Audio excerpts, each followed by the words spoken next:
ପିଲାମାନେ OCS 2023 prelims exam କେବେ ହେବ ଏବଂ ମେନ୍ସ ଡେଟ୍ କ'ଣ ଅଛି, इंटरव्यू डेट କ'ଣ ଅଛି, रेजल्ट केबे କ'ଣ आसिबो से रिगार्डिंग डिटेल्स हम एଠାରେ କଥା हबा।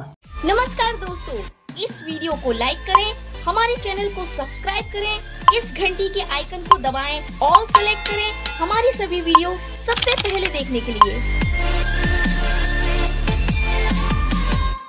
देखो OCS 2023 जोटा कि वैकेंसी थिला 399 तापई कौन कौन सब बुक पढ़िबार अच्छी तो प्रीवियस वीडियो रे डिस्कशन करथिले जो माने भी देखि न देखिथबो एवं यार प्रीलिम्स टेस्ट जोटा कि अक्टोबर 2024 रे हबार अच्छी।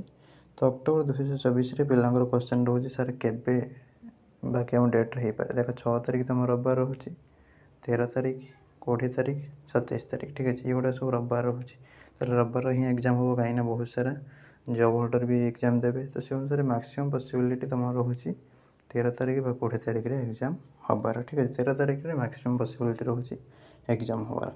तापर तुम मेन टेस्ट जोटा हम रिटन एग्जाम सेटा मार्च 2025 रे एवं भाइबा टेस्ट और रिजल्ट नवेम्बर 2025 सुधा आसीज, ठीक अच्छे। रही नमस्कार। वीडियो भल लगी बहु मात्रा शेयर कर दिंतु। जय जगन्नाथ।